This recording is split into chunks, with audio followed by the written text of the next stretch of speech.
Die! Ah!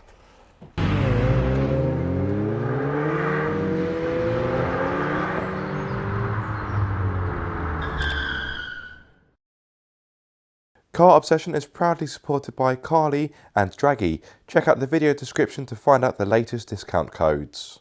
You may think that going green is going to cost the earth. See what I did there? Because let's face it, cars with electrification aren't what you'd call cheap. That isn't the case though when it comes to MG, which proves you don't have to break the bank to get a motor that is kinder to the environment and of course, kinder to your wallet.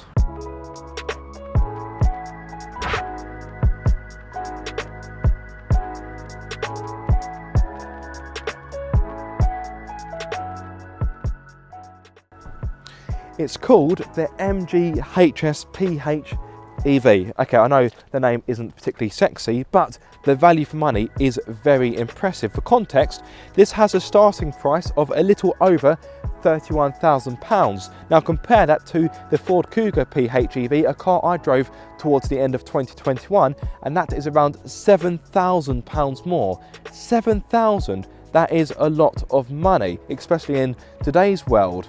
Don't think for a second though that this has as many features as a backpacker's hostel, because it has more kit than you may expect. Speaking of which, what do you get as standard?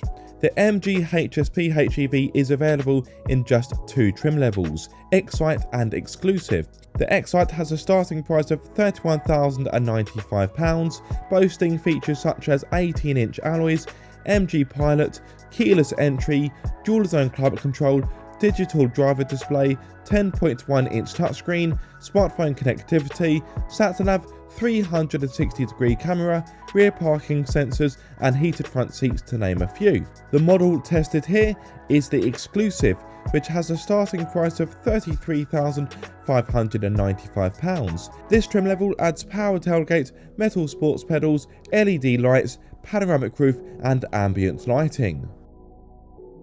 Before I hit the road, here's 5 things I like about the MG HS PHEV. Number 1, the value. How can anyone not like that? Number 2, the front seats, they look fantastic and it's almost as if they've been robbed from a sports car. Great stuff, MG. Number 3, the powertrain. It really gives the car an unexpected oomph. Number 4, the ambient lighting, which is a nice touch and you've got plenty of colours to choose from. Yeah, you can choose what kind of vibe you want. I like it. And number 5, the 360-degree camera that makes parking an absolute doddle. Now here's 5 things I dislike about the MG HS PHEV. The first of which is the name. It sounds like a photocopier, not very imaginative. Number 2, the heated front seats. Now don't get me wrong, I like a heated front seat, particularly at this time of year where the temperature has dropped. But there's no physical button for it and it's within the touchscreen, so sometimes trying to access it whilst you're driving can be a bit of a faff. Number 3, sticking with the touchscreen, it is a nice vivid display, but it is quite laggy to use. Therefore, there is a strong chance you'll want to bypass it with either Android Auto or Apple CarPlay. Number 4, you can't change the strength of the regenerative braking, therefore you have no control over how much energy is being recovered through braking or deceleration. And number 5, I think the designers at MG are a little bit on the short side, because if you are a taller person like me, then you are likely to smack your head on the tailgate, as it could do with opening a little bit higher. So if I have concussion in a few days, you know why. Annoying. I'm blessed with height, why should I be punished?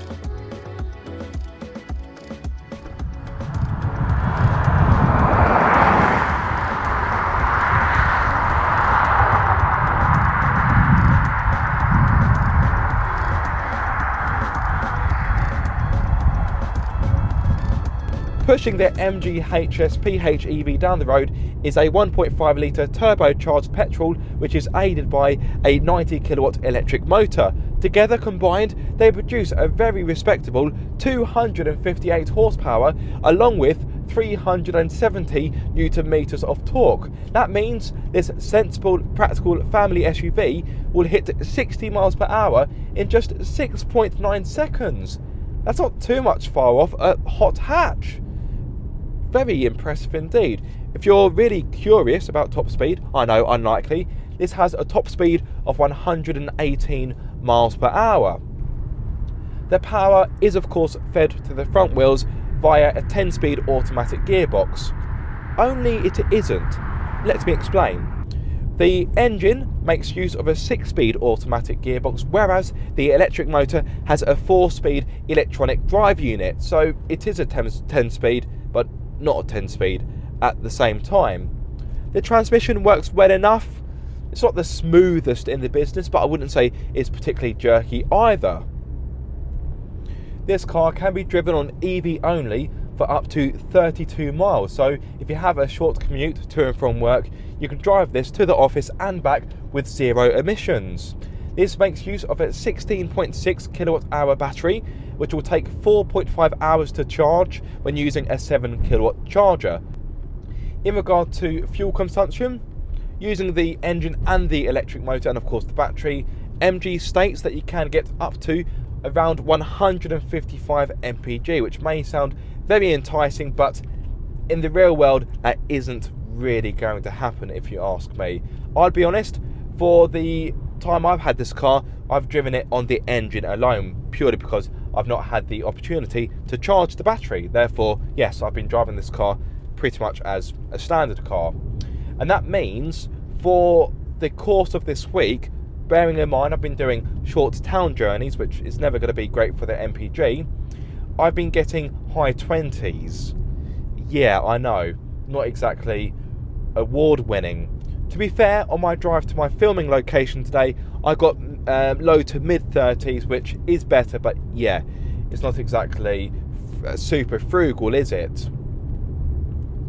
Now, whilst we're on the topic of numbers, when it comes to CO2 emissions, this car emits as little as 43 grams per kilometre, meaning for the first year of VED you'll pay nothing, and then each year after that you'll pay £155. Of course, when you drive this car on EV only, then this car is 0 emissions. If you're thinking about having this as a company car, the BIK rating is 12%, but what if you're a retail customer and you're thinking about finance? Well, using the representative example on MG's website, you'll be paying £349 per month on a 4-year PCP with a deposit of around £6,800 with a contribution of £1,250 and an APR of 7.9. Anyway, that's enough number crunching. How does this car actually drive? Well, the engine is peppy, it's got a nice performance to it, it's strong. But apart from that, I'm afraid the rest of the driving experience is all a bit mediocre. I'm sorry, MG, but I need to be honest. It's not disastrous, but it's not particularly amazing either. It's so-so. It's average. It's kind of that'll do. Which is disappointing because there's many areas in which this car shines. And you think of MG with its sporting heritage. Yes, I know it's owned by the Chinese now, but you'd hope that there would be just a little bit of pizzazz or a little spark when it comes to the driving sensation. Now, credit where credit's due, the inside of the HSP HEV is a genuinely welcoming place to be. I remember driving MGs a few years ago, and to be honest, the interiors were pretty shoddy. That isn't the case with this car.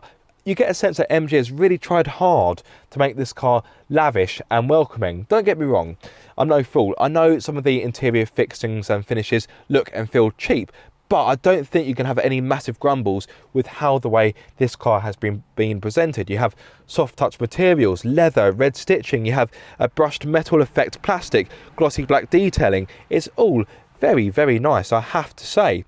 You also have these front seats which are fantastic. It's almost as if they've been robbed from a two-seater sports car.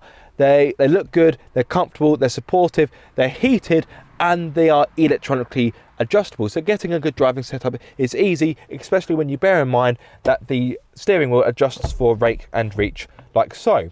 The only downside is there's no memory function. So if this is to be a family car, very likely, and you're sharing this car with your partner or your spouse or whomever, and you have different driving setups, it may be a little bit annoying having to constantly change it back to your driving setup. But there's worse things in life. Moving things on to practicality, the door bins are of a good size. You can get in a 1 litre bottle with space left over. Very handy. To the right hand side of the steering wheel, you have a small cubby hole where you can pop some chewing gum, some parking tickets, or anything small that you want to have out of sight, out of mind, and also somewhere secure. In the middle, you have 2 cup holders, although you can actually take out this bit of trim piece, which is actually has 3 slots in it to make it adjustable. So if you want to get in a travel flask, you can do so. You can take that out and just use this area as a general cubby hole. Or if you want to make the interior look a little bit cleaner, a little decluttered, there is a cover that you can slide over to make things a bit tidier. The centre armrest is adjustable, which I like. That is a nice touch. And open it up and you'll get a bit of storage in there. Last but not least, you do have a glove box which offers a pretty good size. If I open it up like so, yep, no quibbles there. So overall, the front of the HS PHEV is spacious, comfortable, practical, and pretty stylish. Well done, MG, well done. As always, the driver's seat has been set for me. I'm 6'2", so I am of course a taller chap. Even so, as you will see in a few moments, I've still got plenty of space in which to step into and make myself comfortable. So let me do that. To kick off with, as you can see, I've got plenty of knee room and loads of leg room, and I can fit my feet underneath the seat in front of me. Better still, the back of the front seats have been designed with a special recess to give you more space for your knees. So if you're very long legged, like a supermodel, I don't know, then fear not, you will be catered for in the back of the MG HS PHEV. In regard to headroom, now this car of course has a panoramic roof, and quite often they can eat into headroom and taller people like me have to suffer. I mean, why should I suffer because I'm blessed with height? But no, in the MG I don't have that problem, because even with the panoramic roof I've got plenty of space. And better still, watch this. Oh yeah, recline baby, and I get even more headroom. Very, very impressive. Now, fitting 3 adults in the back may be a bit of a squeeze, but if you're more concerned about carrying children, it almost goes without saying that you get ISOFIX points. In regard to practicality, that is good in the back of the HS plug-in. You have door bins in which you can fit this bottle. This is 420 millilitres. 420, I mean, what? Anyway, moving things on, you have map pockets, which are kind of reminiscent of being on an airplane, because, well, in my opinion anyway, because they kind of fold out. Ugh. They're quite strange, but never mind. You have a hook either side, you have ventilation for those in the rear, and 2 USB ports so those in the rear can charge their smart devices whilst on the move. It doesn't stop there though, no, because you have an armrest in the middle for added comfort, and you have 2 storage areas. Well, I don't know why I'm saying 2 storage areas. You have one here which is lined with fabric, ooh, plush, and you have 2 cup holders which look as if they've been designed by the Q division. Maybe a bit over engineered, but check these out. It's quite slow, so talk amongst yourself. Look at that, 2 cup holders. I like it, very snazzy indeed. Now, annoyingly, you don't get a feed-through hatch. So if you want to load longer items such as skis or bits of wood or whatever you want to load, you can't do that. So a little bit annoying. Would I expect it in a car like this at this price? Probably not, if I'm going to be honest. But if you are looking for that capability, then you can't have it in this car. Right, let's move on to the boot. As standard on the exclusive model, you get a power tailgate, which isn't hands-free, but I suppose it's better than nothing. Once opened, you'll have access to 448 litres, which should be more than enough for everyday family life. If you need more space though, you can of course fold down the 60/40 rear seats to give you 1,375 litres. The rear seats don't fold completely flat, but they should fold flat enough to make loading bigger, heavier items easier. Speaking of which, there's also a very minimal load lip, so again, loading big heavy items or perhaps dogs should be a doddle. Now, disappointingly, you don't get a 12-volt socket or any hooks for shopping bags, and I would argue, on a rather picky fashion, that the rear partial shelf is fiddly to use, cheap, and just a bit annoying. Ah! I'm okay. Overall, apart from that, the boot is very usable and very practical. Die! Die!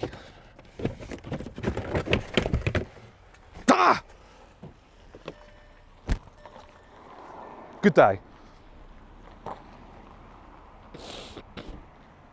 The steering, to its credit, is well weighted, but that's pretty much where my praise ends, because it's devoid of any real communication through the corners. You don't get a real idea of how much input you need to apply.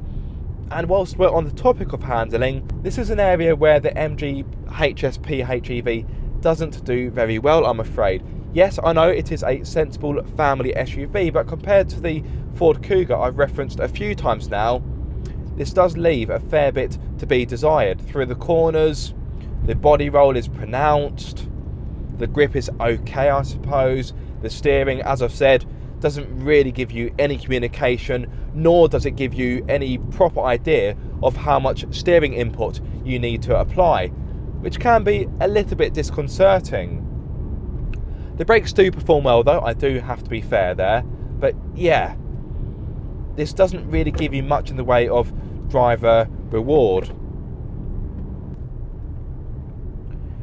The suspension is quite soft, it's quite supple. It does a good job of soaking up the bumps, particularly when you're on faster roads like this and they are better quality. I will concede, I live in a town called Worthing near Brighton, and the roads around there aren't great. Get ready to count. 1, 2, 3, 4, 5, 6, 7, 8. And this is just one bit of road. Madness. Got one there. 2 more here. So when I'm driving in and around town, I have found the chassis has been quite busy and unsettled. Enough to put you off buying this car? No, but yeah, I wouldn't say it's the best ride I've ever had in an SUV. Refinement is impressive though. Granted, the electric motor and the engine can be a little bit raucous when pushed, but when you get up to cruising speeds, this car is quieter than I was expecting. For example, using my sound meter at 70 miles per hour, I recorded 66.9 decibels, and that makes it one of the quietest cars I've driven. In fact, I've come to a stop and it feels like I'm almost shouting at you. So let me lower my tone a little bit. I'm getting a little bit excited, a little bit frantic. The tyre noise, I have to say, is very, very respectable. When I was driving at 70 miles per hour, the majority of the noise was in fact wind noise. Road noise, tyre noise, quite minimal, which is impressive. I thought a car of this kind of price, with its value for money, how can I put it? Because I thought this car was cheaper than its rivals, I thought it would have less sound deadening and therefore it would be louder when on the move. But the refinement is impressive, I have to say. It's just the engine and the electric motor that let it down a bit when you really put your foot down. But when you're cruising, it's serene, it's civilised. When it comes to visibility, that's good as well. Door mirrors are of a good size. I've got blind spot monitoring as standard, as well as rear cross traffic alert. Visibility through the front is fine. The A-pillars aren't too thick. One thing I will say though is the positioning of the rear view mirror is quite low down on the windscreen. Therefore, your visibility through the middle of the windscreen is limited, because you've got the touchscreen and you've got the rear view mirror, and it almost creates a little bit of a letterbox effect. Not massively, but it's worth pointing out. Visibility out the rear is absolutely fine. The rear window is of a good size, so I don't think you'd have any difficulties when it comes to visibility in the HS PHEV. I guess to sum up the driving experience of this car, it isn't disastrous, but on the same hand, it isn't as accomplished as other cars in this class. So if you do want your hybrid SUV to give you a little bit of reward, or perhaps even maybe a bit of fun when driving, this car won't do that, I'm afraid. However, if you want something that's comfortable, well kitted out, and is a cheap way in which to get from A to B in a hybrid fashion and can be driven on EV only, then yeah, this is definitely worth looking at. And it's clear MG has become popular.